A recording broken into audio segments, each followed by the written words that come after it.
Oromessa kaaytan eeqaa lakkee yoo nyaanne afaanuma isaaniitiin nyaanna jamaa taatan ኤርፎን ስራ ላይ እኮ ነው መሰለኝ። አሁንስ በደንብ ይሰማል። አሁን የሆነች የምታስቸግረኝ ልጅ አለች። ለዛ ነው ድምጿ ይገባል። ጋሪ አዛባውን ማፈጥ ጃጅሩ ኮር ክርስቲያና ከሳ አንተ ጭንቀ ረብከ ያስ ጋሪ እንከም ጋሪ አዛባ ሞ ማል ነው እንጂ ኡጋፋ ኦሮሞቲ ጋሪ አዛባ ጃን የውሲን ጀደ ጆሌ ባጪክ ሰው ጋሪ አዛባ ማልኩ ስንት አናኒ ጋስ ጀመረኒ ተተከንቱሪ አከለ አምስ አትራቡ ለሱማ ኢሰኑማ እናጻፋ አጃኢብ ወላሂ ጀርኩ ሱብሃንአላህ እንዴ ነምኒ ሰሙን ቀቡ ሰኒ ሞ ነምኒ በር ጋፈዋ ጎዱ ሰሙ ቀባ ጋፈዋ ጋፈቱ ሰሙ ቀባ ጋፈታ ነምኒ ጢንጠሉ ደንዳ ሰሙ ጎት ያዲ ማሪፍ ነማን ጀረ መሳ አከብቲ ሰሙ ነማቲን ያደም እንዴ ጡፈይል ኢብኑ አብር ነፈካተ ዜና ቀለ ሸኒ ሳዳጌሱ በረነ መሐመድ ሰለላሁ ዐለይሂ ወሰለም እርገሜ ኦሮምኛ ስሪ ዳጌ ሰመቲ ማሜ ኦሮምኛ እኮ ኢን አጋ ጎርሰን አጋው ማለት ሐሰድ እኮ አጋ እሺ በአማርኛ ድንገርሽ እቺን ምክር ይጠቅምሻልና ነብዩ መሐመድ ሰለላሁ ዐለይሂ ወሰለም በተላኩበት ጊዜ አንድ ጊዜ ጡፈይል ኢብኑ አምር ይባላል። ያ ሰውዬ በህዝቡ መካከል በጣም ታዋቂና የጎሳው ኃላፊ ነበር። ከዛ በኋላ ይሄ ሰውዬ ወደ መካ ዑምራ ለማድረግ ሲሄድ አንድ ነብዩ መሐመድ የሚባል ሰው አለና እዛ ስትሄድ የሱን ነገር እንዳትሰማ፣ የሱን ነገር ከሰራ ድግም ተሰራብሃል፣ በቃ እንዳትሰማው ያ ነገር ተባለ። ምክንያቱም ይማርካል እሱ የሚለው። ስለዚህ እንዳትሰማ ተባለ። በቃ ሰውዬም እንደተባለ እውነት መስሎት ልክ ወደ መካ ሲሄድ፣ መካ ማለት ታውቃለሽ እንግዲህ፣ ወደ መካ ሲገባ ምን አደረገ? ጆሮው ላይ ጥጥ አደረገ። በሁለቱም አድርጎ ልክ ዑምራ እያደረገ እያለ በመሃል ነብዩ መሐመድ ሰለላሁ ዐለይሂ ወሰለም ቆሞ ሲሰግዱ አያቸውና እንዲሁ በእይታ ብቻ ማረካቸው። እንቡቴ ወላ ደብሳ መቃ ከሰኒ ማን መቦ ይላተጆ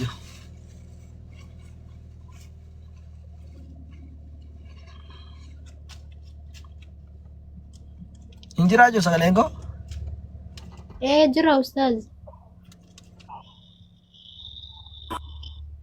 ከዶ ከተማ ወከም ያባካሽ እንጀቀ ፈካ ሰገለን ከሰን ጅራ ሶኬ ጅርቲሞ አማ ዴቪቴ ተገሩ ይሙለቱ ዱካና ያማ ዴቪ እሺ ሶኬ ረኮራ አመት እና ያ ሰው የጥጥ አድርጎ እየዞረ ያለ ካባን ልክ በመሃል መሐመድ ሰለላሁ ዐለይሂ ወሰለም እየሰገዱ ነበርና ሳያቸው በጣም ማረኳት። እንዴ ይሄን ነገር እንዴት ለምን እኔ በጣም ፈጣኝ ሰው ነኝ፣ በማንም አእምሮ መሄድ ሰው አይደለሁም፣ መጥፎና ደግን አውቃለሁኝ። ለምን ጆሮ ላይ ያለውን ጥጥ አውጥቼ ነብዩ መሐመድ ሰለላሁ ዐለይሂ ወሰለም የሚሉትን ነገር አልሰማም? መጥፎ ከሆነ ተዋለ፣ ጥሩ ከሆነ እቀበላለሁኝ። ለምን በሰው እንዲ ጥላቻ ብቻ ጆሮዬን ለምን ደፍኜ እሄዳለሁኝ? እኔ ሕፃን አይደለሁም አለና አወለቀ። ሲያወልቅ በጣም ጥሩ ቁርአን ንግግር የሆነ እየቀሩ ነው። ከዛ በኋላ እስልምናን ተቀበለ። ስለዚህ አንቺ ትልቅ ሰው ነሽ፣ ቢያንስ ትልቅ ሰው ነሽ ስልሽ አንቺ መጥፎና ጥሩን መለየት የምትችይ ሰው ነሽና የሚሆንልሽና የሚሆንልሽ የምታቂ ነው። በአንቺ አእምሮ እንጂ በሰው አእምሮ የምትሄጂ አይደለም። አንዳንድ ሰዎች በኔ አእምሮ ለምን አታስቢም ይሉሻል፣ በኔ አእምሮ ለምን አሰሪም ይሉሻል። ያ ደግሞ ለኔ አይሆንም። እኔ በማሜ አእምሮ አልሰራም፣ በሷ አእምሮ አይደለም፣ በራሴ ነው። አእምሮ የቻለን አእምሮ ያደረገውን አደርገዋለሁኝ፣ ግን አእምሮን አሰራዋለሁኝ። ይሄ አእምሮ ተሰጠኝ እንዳሰራ እንዳስተነተርበት እንድጠይቅበት ነው ተሰጠን። ስለዚህ እንደዛ ከሆነ አንቺ ሁሉንም ነገር በራስሽ መመዘን ትችያለሽ። በውስጥ ለመመጣ ሰው ቦታ ትስጭልሽ ይፈልጋለሁኝ። እንደዛ ነው ኢንሻአላህ። ጀለቴሲስ ወደ ጌስ ይወል ለብሳ ይዶርጋ ከመዲሳ ከን ይራክ ሳሮከስ ወባደስ ጀለቴሲን ወደ ጌስ ስራንጅርቱ ማለት አጌስ አርኪሱ ማኑም ትፍኛው ቆቴን አርኪሱ ቆአና ተርኪስ ያማ አቃኬኛ ለማኒ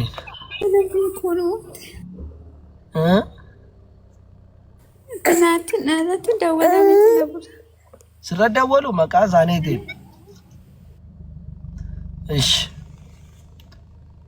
Kanaafuuti ati jaran dhagahin ishee gaaffii kee gaafadhu.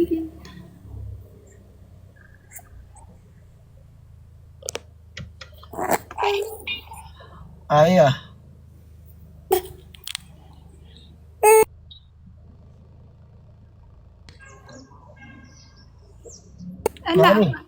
Gaaffii dhumaa qabda moo maal jette? No, gaafa intan jedheera qabachuus rakkoon qabu yaani. Waan si rakkisoo jiraate sirriitti gaafadhu qabachuu kee duratti nuti si eeyyamna. Gaafadhuti gaafadhu rakkoon tokko hin jiru gaaffii qabda yoo taate dura fixadhu gaaffii kee.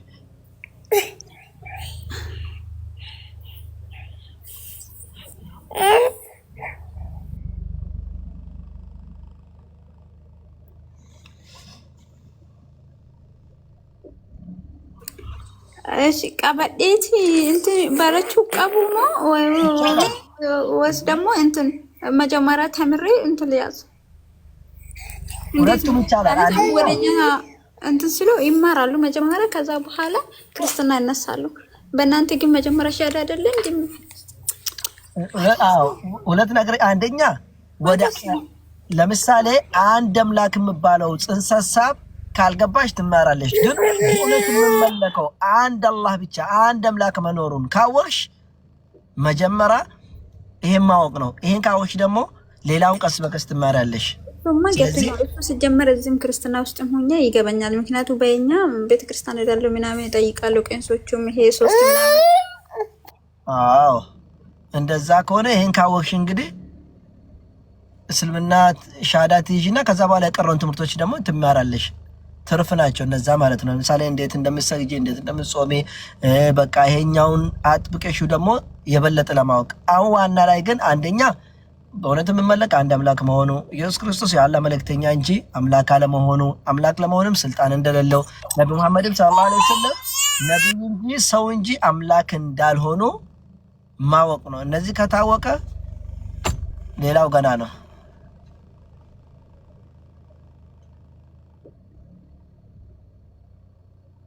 እሺ በቃ 10 ደቂቃ ትሰጠኛለህ? አብሽር፣ 20 ደቂቃ መሰጥሻል። ደስ እንዳለሽ ከሌላ ሰው እናውራ። እሺ እሺ፣ አብሽር አርጌዳ። እሺ እሺ፣ አብሽር ይቻላል። አብሽር እንዳትጨናነቂ። አይ ለምሳፍ ተቆበረ ይሳጅራ ነካም ጅርቱ ገሪሻዳ ነጋ ፈያዳ ሰላም ነው? አልሐምዱሊላህ። አንተ እንዴት ነህ? አማርኛ ከኔ በላይ ትችላለህ? አልችልም እኔ። ትችላለህ? ሰላም ነው? አልሐምዱሊላህ ሰላም ነው አይደለ? ነጋ ጅራ ከሚ አልሐምዱሊላህ እንጅራኩ ነው። ጋፊቱ ኩስ ጋፈዱ ኩዳኑ ሲየማ መሰራ ቀበስ ታናን ጋፊ አይ ጋፈዱ መሰራ ቀበስ sangaፈዳ አከመት አፋ ሱራ ከቁርአን ከሰኒቲ ዋቀዮ አርሳ ወደቻ ቱሬ ምንም አርሳን ከነማፊ ቱሬ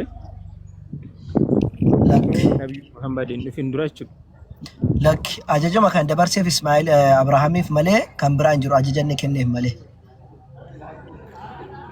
አከሱም ዳሜን ኢጆላ ዳምለናን ኦፊሳኔቲ አርሳ ጎደኒ መሌ እኔ አርሳና ጎዳ ጀዴ ነው ሶንታኔ ኢጆለና ዳምለማን አብሊ ቃፍለማ ወቆና ሸነፋ ከሰቲ ሴና ሳኒ ዱባቱ ሰነረቲ ማል ጀዳ ለማን ሳኒ ቃል መቀለኔቲ ቃልኒ ከን ኢሰ ቶኮ ፍረተመና ኒ ቶኮሞ አከን ፍረተሙ ዲናፌ ጀናን ኢንማ የተቀበሉላህ ሚነል ሙተቂን ረቢን ወረሰ ሶዳቱ ራቲ አርሳ ከነ ፍረተ መሌ ነመ ተራራምቲ ጀዴን ቶኮ ለመፋመስ ረቢን ሱብሃነሁ ወተዓላ አብርሃም ይፍቆፈው አንከና ማል ጀዴ ጋፈ እኒል መሳቀሉ ዳፍ ጀዴ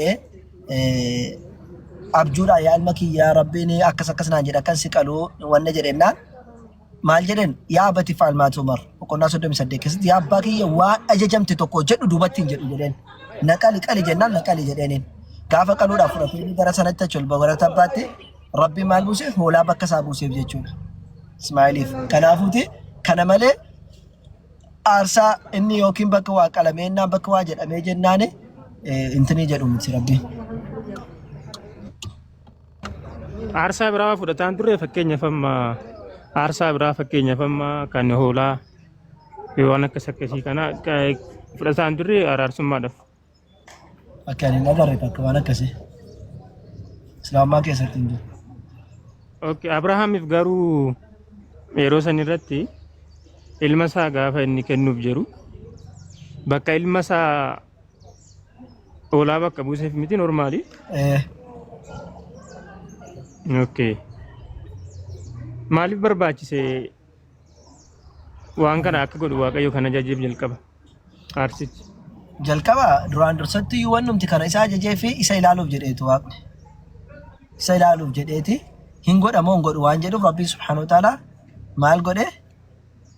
Yaa Ibraahim qad saddaqta ar-ru'ya jedheen. Yaa Ibraahim atabjuu keessana dhugoomsiteetta bakka waan isitti me dhugoomsiteetta. Erga dhugoomsiteetiin fanabadnaahu bidhibhin azim. Bakka isaa maal buusne hoolaa guddaa kan bakka sii buufne jedheen. Rabbitu bakka sana inni dhugoomsee jennaan ilma isaa akka hin qalleef jecha waan Waaqayyo jedhe fudhachuu isaatiif dhugoomsuu isaatiif jecha Rabbi maal godhe ilma isaa sana hambisee fi akka hoolaan kun qalamu godhe jechuudha. Kanaafuu maalinni wanti Rabbi irraa barbaade jechuun hin dhugoomsu waan ajajame hin godhamu hin godhuudha Rabbiin. Isa qoruuf jedhee garuu fatanaa sana darbe egaa Ibraahim jedheen eegganni qaluudhaaf adurra godhateeti ati waan argite sana dhugoomsiteetta bakka sana kun hoolaa bakka sii buuseera bakka ilma keedheen. Qoyaal tokko haa xumuru. Faana xureetaniin sitti deebi'a isheen hin jarjarti waan ta'eef. Maami jirtaa? Jira daa'imman na cinqaa jira malee jira. Si obsinaaree moo akkam? Rakkoon qabu dafeen qaba amma. Ayyee. Achi goon danda'amaa? Maali ba'a? Viidiyoo moo? Nalaan tuni. Maal jette? Lafa raawwatanii kaa? Garuun baasaaniidha malee intinii ishee waan baasu natti fakkaatu qabdi irra nama qabdi maashaallah.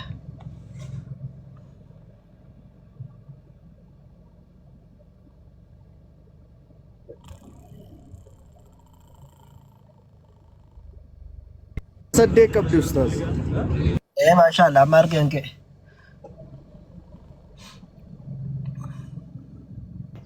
Namni guyyaa tokko nu gaafachuu danda'a gareeshaadha. Tole balaa.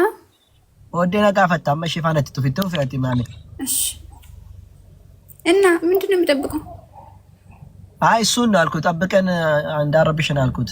ሴቭ አድርጊ። ሴቭ አላደረግሽም። ሴቭ በማላችን ስገባ እንዳትገባ ነው አልኩት። ምኑ ነው ሴፍ የሚያደርገው? አይ እሱ ጥያቄ ሲጠይቀኝ ቆይ ጥያቄ አሁን አይደለም በማላችን እንዳትገባ ጠብቀን አልኩት። እሺ ኦኬ። ይጨርስ ከሷ ጋር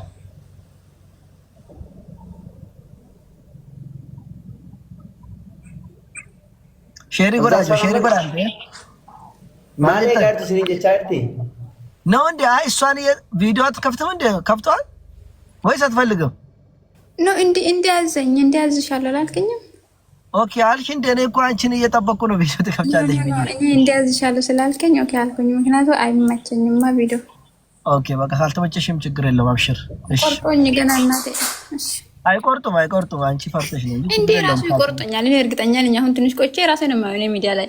ኦኬ ብትወጪ አይቆርጡሽም ነበር። እንደዚህ ግን ልቆርጡሽ ይችላል። ላቀም ትቀጥይ ጌታን ማረም ነው ቆርጦኝ። እንዴ ቆርጦ እንደው ጻቅሎኝ ነው የሚገልብጠኝ ወደዛ እንዴ እኔ አንቺ በነገራችን ላይ አንድ ነገር እናቴ ድንግጥ አሁን እኔ የምፈራው እናቴን ብቻ ነው እንጂ ምንም አልፈራም። እንደ ድንገት ስታው ድንግጥ ትላለች። እውነትሽ ነው። ግን ሰዎች የሚያወሩትና የሚሉት ነገር ወደ አላ እንዳይልሽ እሺ። ሰዎች ድንገት ሆነ ነገር ብሎሽ ብሳደቡሽ ምን ብሎሽ ወደ አላ እንዳይመልስሽ። ይሄን ካሁኑ ልንገርሽ።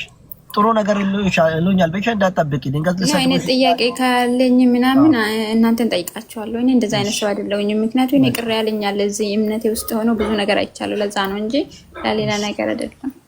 እሺ እንቀጥልሽ። በአማርኛ ነው መጨረሻ ላይ የሚለው ትርጉሙ ወይስ በኦሮሞኛ ነው? ከደጋም አረ እኔ እኮ ኦሮሞኛ እኮ እንትን ይገባኛል እኮ ምክር ብቻ ነው የማይገባኝ። ረጅም ነገር አይገባኝም እንጂ አጫጭር ይገባኛል። እሺ ከኔ ጋር ያለሽ አሽሃዱ አላ ኢላሃ ኢላላህ ወአሽሃዱ አነ محمدا محمدا رسول الله رسول الله رسول الله الله وأن وأن عيسى وعيسى عبد الله عبد الله ورسوله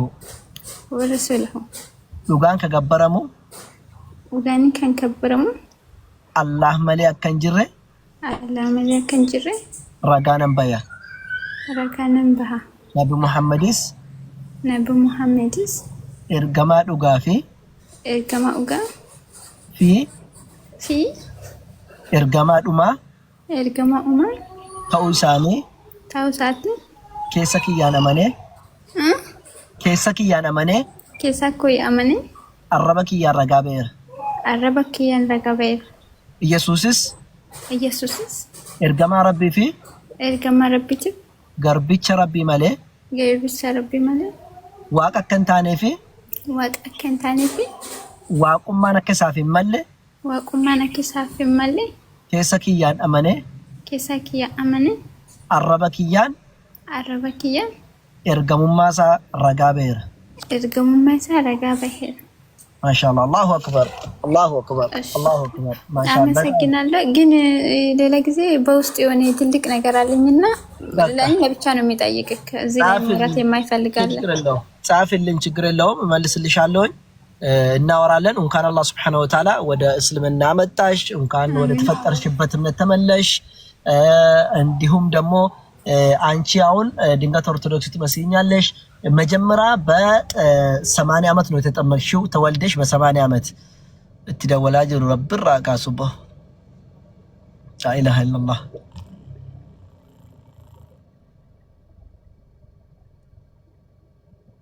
መቃቂ ያንራዳም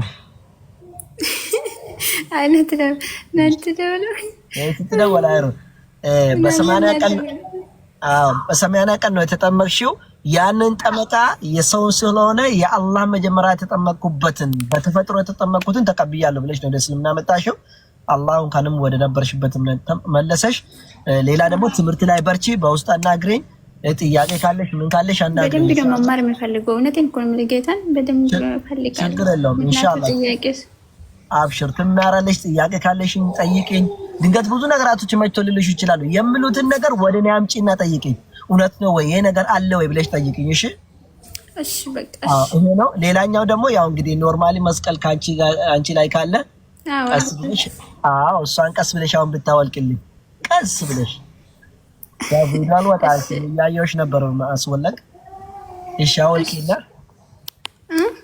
አወልቂ እሺ አወልቃለሁ ኦኬ ታንክ ዩ እሺ ዌልካም እንዳትረሺ በውስጥ ስትመጪ ጠይቅሻለሁኝ እንዴ በቪዲዮ ያየውሽ እንዳወለሽ እሺ ችግር የለብኝም እኔ ብቻ እንደዚህ ለብቻ ባይኝ እኔ እንደዚህ ቀርጾኛል እኔ ቆርጦኝ ነው የምንዘቅዝቁኝ እሺ ችግር የለውም በቃ በውስጥ አውሪ በርቺ ትማራለሽ ካሁኑኑ መማር አለብሽ እንዴት አሰጋገድ ምን እንደምን ሁሉም ነገር እሺ እሺ በቃ እሺ በቃ እሺ አመሰግናለሁ እሺ አመሰግናለሁ እሺ ቴንክ ዩ አከዘ አልহামዱሊላህ በገረብኝ እሺ ቀጀሽ ቀጀል ማፈና በሮሰሞ ኢንሻአላህ አንበረቲ ከሳኒ ያው ቪዲዮ ድምርገሽቲ ድልቀማሚቲ ዋናን ከራዶ ጋር እስላም ማትደቢውዳ ረቢን በገሽ ቀጀልች ወራፍ ለረቢስና ቀጀሹ እስላሙማን ከራዶ ጋር في حقات ረቢን ከራ ከነረት ገዲስና ዳቦ ከራ ከነትስና ደቢሱ ወደ ከራ ከነረሞ እንጅሬ አከስ ኢንሻአላህ ቲ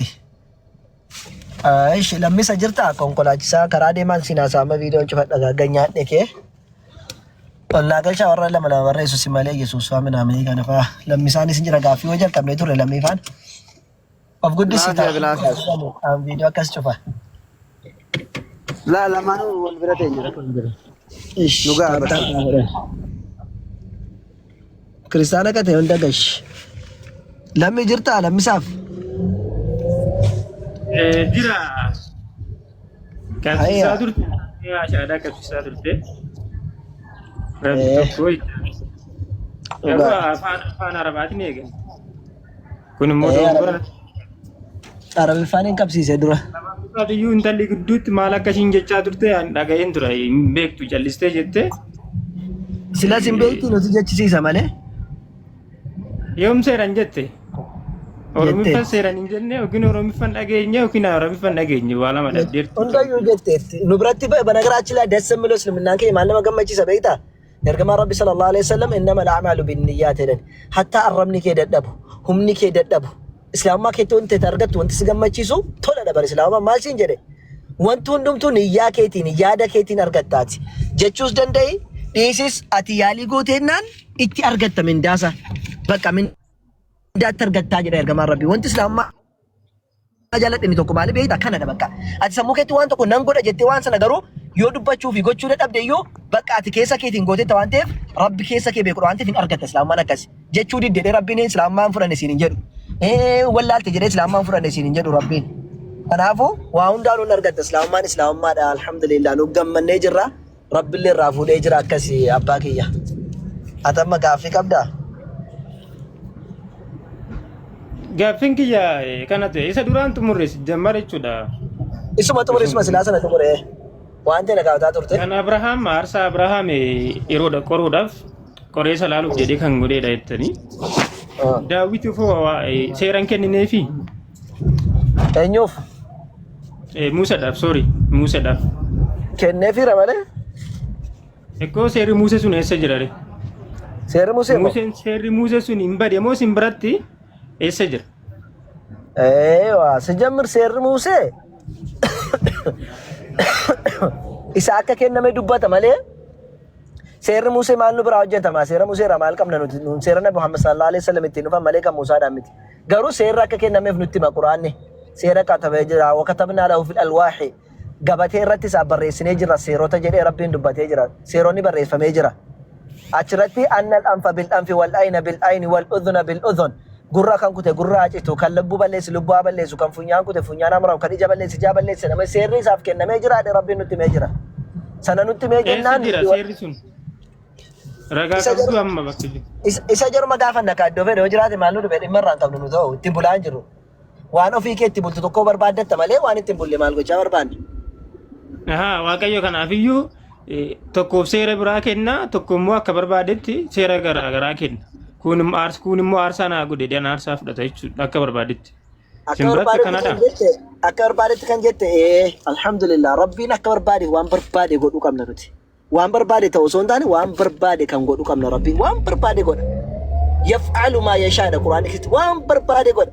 Yoo barbaade siin kana si dhukkubsee si asaqaa yoo barbaade jiraata fayyaa si gochuu yoo barbaade kaan akka barbaade gochuu mirga akkasii rabbiin qabu qabna nuti alhamdulillah waan barbaade godha rabbiin. Seera abbaa fedheef hin ta'a jedheen godha abbaa fedheef hin ta'u jedhe immoo kan ta'uu kennaaf rabbi akkasii qabna dhugaadha rabbiin seera Museedhaafis kenneera Nabi Muhammadiifis kenneera nabiyyoota kaaniifis kenneera sharaa lakum min addiini maa wassaa bi Ibraahiima wa Muusaa wa Ciisaa jedhee boqonnaa 42 keessatti akkuma Musee isaa qoy kanan xumura gidduutti dubbatii namni sola keeffanne miitu godhadha seera akkuma jaraa kennedha nuufis seera nuu kennee jira. لكل أمة شرعة ومنهاجا لربي سبحانه وتعالى كرات ديماني في الشريعة سيرة متى ساني كابو أمّن دمتو لنبي محمد ربي سبحانه وتعالى أمّن دمتو سيرة متى ساني كابو جدي بقى سيرة متى ساني أمّة سنا كمالوف كني ربي أمّة رسول عملو سيرة متى ساني كني في نوف مو عملو سيرة متى كني نو كني كنافو ربين أكبر بادي الدنيا كنا جعر كشيو كامو أكبر بادي قدو ساكسي كم نجتشون وإليه يرجع الأمر كله جل وانتون دمتو غير وساتي ديبه وانتو هجتا ما الدنيا غير رتون تاو فيدا ساتي ملي تاو دا عندندو أكبر بادي قد أيشو أكاسي لمي داويتي فو مال جد داويتي فو مال قدي نمون دافو كنني الرجل ربي سبحانه وتعالى القرآن كيستي نمون دافو سيرا كنني الرجلين سيقالي gaafa nama hunda jedhu hundumaaf uummata hundaa kenneera taanaan Daawudiifis Salamooniifis hundaafuu kenneera. Kanaaf amma nu laallatudha kan jettan sun amma. Isaan nu laallatu nun kan nu laallatu kan Muhammad sallallahu alaihi wasallam kenname qofa. Hayyee. Akkas. Gaaffii biraa qabaatti. Kan akka loojikitti yoon siime fakkeenyaaf namni wayii waan akkasii nama wayiitiif kenname jennaan meerree fidimee si bira jira eebbaalum. Waan nama sanaa kenname sitti hime malee waan sun na bira jira jechaa hin jiru. Garuu nama sanaaf waan kun makiinaan kun nama sanaa kenname yeroo jedhe meerree jira si bira fidinaan hin jettu. Kan kennameef namicha sanaaf namicha sana biraa itti barbaadetta waan sana. Si galee hin gubetee hin gurguretee hin gubetee hin gatetee hin hatametee isa biraa kame barbaadama kun. Garuu kennamuu isaa fi qofa sitti mi'an. Kanaaf dubbii waaqayyooti bara. Kun akkami dubbii waaqayyooti. Dubbii waaqayyoo immoo akkamitti badaree? Waaqayyo sagaleen isaa akkamitti waan dubbate sun akkamitti hin baduu danda'a? Yookiin ni haaroma malee akkamitti hin bada? Ishi mee gaaffii si gaafadha tole. Ishi waaqayyo Abrahaamiif kenneera moo kennine seera? Kenneera. Mee kitaaba inni seera kenneef natti agarsiisi. Seera kennuu gaafa jedhuun tokkoffaa abboommiidha kan kenneefi. Isuma na agarsiisa abboommi inni kenneef seeruma inni kenneef natti agarsiisa. Deebisee saba bal'aan si godha jedheen. Waa'ee Abrahaam waan lama beeka. Bakka ilma isaa inni aarsaa godhuuf ka'e immoo ilma isaa kenneef waaqayyo Yesuus jechuudha. Koo kan inni kenneef sana natti agarsiisi. Baasite.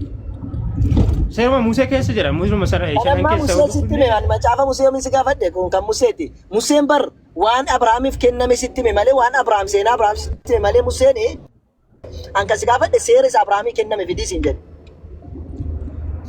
Seerri Abrahaamiif kenname ni jalqabaa dhagna qabaa. Ikkoo fidin jedhe seera Abrahaam sana keessaatti fidi. Fidi rakkoon hin jiru. Seera isaaf kenname sana natti kenna. Achuma dubbisuu dandeenya isinii baasuu hin danda'a. Deebisee immoo kitaaba Abrahaamii kenname sana seeruma isaa kenname Abrahaamiif. Siniifan fida isa rakkoon qabu siniifan fida. Deebisee kakuu galeefii jira. Kakuu galeefii jira kakuu isaa san immoo raawwatee fira. Ani akka walii galaatti kanan gaafachaa jiru. Macaafa Abrahaamii kenname sana seera Abrahaamii kenname sana naggarsiisan. Hayyee isa nan fida rakkoon qabu achuma keessa jira. Ani wanti nani tootaalii gaafachuu barbaade waaqayyo yaada isaa abdii galu kakuu galu sanii ni balleessa moo ni haaromsaadha kanan tootaalii gaafachuu barbaade. Suma kana naa deebisaati amma ba'uufani. Laabiyaariin seenafan. Ayyo otoon baheen dura gaafame si gaafadhe nan fida kana jette. Seera Abrahaamiin qofaatti kenname fidde moo isa Musee fi Yesuusitti mannatti fiduu baate nan fida ka jette. Achuma keessatti waa'een kan Abrahaam kan dubbatame achuma Museen uma barreesse keessadha. Achumaan ani sana uumin barbaade ree. Ani isa Abrahaam keessatti dubbate isa Musee keetti dubbatame yookiin isa macaafa kakuu haaraa keetti dubbatame osoo hin taane isa kan Abrahaam keetti dubbatame. Seera Abrahaamiif bara sanatti kennee inni uummata ittiin astadaaddaraa ture uummata ittiin bushaa ture sana si gaafadhe malee isa seenaa isa Abrahaam yookiin Museen yookaan Yesuus nutti mee sanaa miti. Sunuma akkuma Quraanaati amma seenaa Musee nutti mee seenaa Musee kun Quraana keessa jira. Garuu fidisti seericha meerreessa jira naan jettee na gaafatteeti. Seera inni kenneef sana mee fidisiin jedhani seera inni kenne maa Quraana keessa amma fakkeenyaa kan Musee sitti agarsiisee jira. Suuratul Araaf keessatti Rabbiin Subhaanahu wa Ta'aalaa kunoo seera akkas kennineef kan akkas jedhamu inni nutti dubbate. Kan ammaa hin jiran biras garuu ati maal jette seera Musee sana fidi waaqi sadaqee akkamitti bada seerri sun Musee jalaa sadaqee badeette. Anis kan isin jedhe kan Abrahaamiif kenname sana seera sana fidisiin jedhe malee isaa Musee kakuu galeefi kakuun inni jalqabaa saba bal'aan si godha jedhee miti ree deebisee immoo dhagna qabaa kenna. Seera si gaafadhe seera kan moo qabu seera bulmaataa. Okay. Ani akka walii galaatti kanan gaafadhe wanti waaqayyo kanaan dura karaa raajotaa hojjetaa ture karaa kakuuwwan galaa ture suni akkam ta'uudha. Kan koo qal'aadha si deebisa. Kanuma naa deebisaa sin. Siin deebisa garuu kan ammaa akka hin jirre ilaali. Waan tokko dabil maaloo jedhaniin waan kana sii galee gizee waan tokko Quraana keessa gaafteettu macaafa keessa gaafa si gaafatan akka ati fidduuf miti akka hin finne nan beeka garuu akkuma macaafa kana hubattutti Quraanas akka hubattu barbaadeen. Amma seenaa Museen macaafni Museedhaa kennamuu isaa arga Quraanni nutti hime Museedhaa seera kennamuu isaa arga nutti himeeti seera sana macaafa sana fidinaan hin jettu. Maaliif jennaan na bira hin jiru seenaa sana natti himame malee. Akkuma kana amma waa'ee Abrahaam sitti himame macaafa keessa jira. Garuu seera Abrahaamumaaf kenname sana fidisiin jechuun ayibbaalin bakka Abrahaamiif kenname malee siin miti siin barbaachisu waa'een Abrahaam. Utuu si barbaachiseeti Yesuus siin ergamu ture seera Abrahaam si barbaachise. Si galee? Seera Musee si barbaachisa soo ta'e addis kidaanedha beekan Yesuus Kiristoos hin dhufu ture. Si galee? Kanaafuuti kun akkasidhaa siin jedhe. Kan lammaffaa immoo Waaqayyo seera isaa hin haaromsa malee hin balleessaa iyyuu jette. Hin balleessaa miti. Appideetii gochuun sanuma bara. Appideetii godhamuun sanuma. waan inni tokko gaafa apdeetii godhamee jedhu waan sana guutummaa balleessisoo hin taane apdeetii ma godhe. Fakkeenyaaf Islaamummaa keessatti namni jedhee ijisaa dhaamu jedha. Namni gurra balleessu gurraa balleessu, namni ajjeesaa ajjeefamu jedha. Kanuma Museedhaaf kenname seerri kun. Sanatti aansee garuu waan nuuf malu ammoo jireenya keenyaaf waan ta'uufi nama jireenya keenyaaf illee nu oofuu nu marra'uu danda'u Rabbi nuu kenna. Nabi Muhammad sallallahu alaihi wasallam ummata kana addunyaa kana bulchuu danda'a, marra'uu danda'a dheeti fakkeenya ta'uufii danda'a Rabbi nuu kenna Nabi Muhammad sallallahu alaihi wasallam. Tokko jedhanii jalqabaa isa kanarra. Lammaffaa Nabi Muhammad Rabbi subhanahu wa ta'ala ummata kana kan ittiin buluu danda'u maalinni Qur'aana jedhamu kana nuu kenne. Wanni nuti ittiin bullu maalinni Qur'aana jedhamu jechuudha.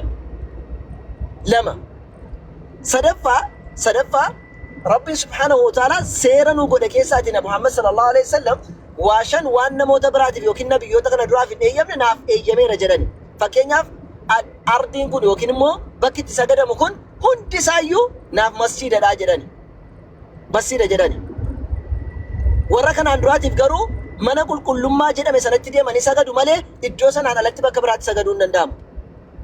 Garuu Nabi Muhammad sallallahu alaihi wasallam bakka deeman hundattuu manni qulqullummaa lafti lafa qulqulluuti. Isaanis sagaduun hin ta'a tokko. Lammaffaa warra kaan safara keessatti qofa isaan erge. Nabi Muhammad sallallahu alaihi wasallam garuu addunyaadhaaf isaan erge. So seerri apdeetii godhamu Rabbi subhanahu wa ta'ala akka isaaf yeroo isaatti hundayyuu apdeetii godha. Fakkeenyaaf warri sun bara sana keessatti namootuma jiru keessa naannoo jiru keessa ergaman. Bara kana keessatti immoo Nabi Muhammad sallallahu alaihi wasallam nabiyyiin isa booddee dhufu akka hin jirre Rabbi subhanahu wa ta'ala waan beekuuf nabiyyi dhumaa godhe isa ergere addunyaaf isaan erge jechuudha. Maaliif jennaan nabiyyiin isa booddee dhufe Itoophiyaa fi Gaambeellaa keessa deemu yookiin immoo Awurooppaa keessatti dhufu hin jiru waan ta'eef addunyaaf jara erge jechuudha. Kanaafuu seerri kun hunda addunyaa kanaaf ta'a jedhaniiti seera kana godhan jechuudha. Fakkeenyaaf seera Islaamummaa keessatti dhaalatu jira. Amantaa kiristaanaa keessatti fakkeenyaaf dubartiin tokko akkamitti akka dhaaltu hin jiru. Dubartiin yoo abbaa manaa ishee du'e akkamitti dhaalti, maal dhaalti, hagam dhaalti waan jedhu hin jiru. Garuu haala Islaamaa keessatti dubartiin kun akkamitti dhaalti boqonnaa arfaffaa keessatti lakkoofsa tokkorraa kaasee dubbiste dubartiin hagam dhaaluu qabdi, akkamitti dhaaluu qabdi jedhu mirga akkasii jira. Yeroo sanatti garuu akka macaafaatti gaa hin jiru. Dhuguma waaqatu dhorkate moo waan kun hin jiru ka jedhu sana Rabbi naa beeku. Kanaafuuti Rabbi subhanahu wa ta'ala seera ummata nama isaatiin malu Qur'aana kana fidee jira. Qur'aana kana fudhannee jala deemuun immoo dirqamaa jedha lammisaa waan dhaggeeffatteef galatoome. Thank you.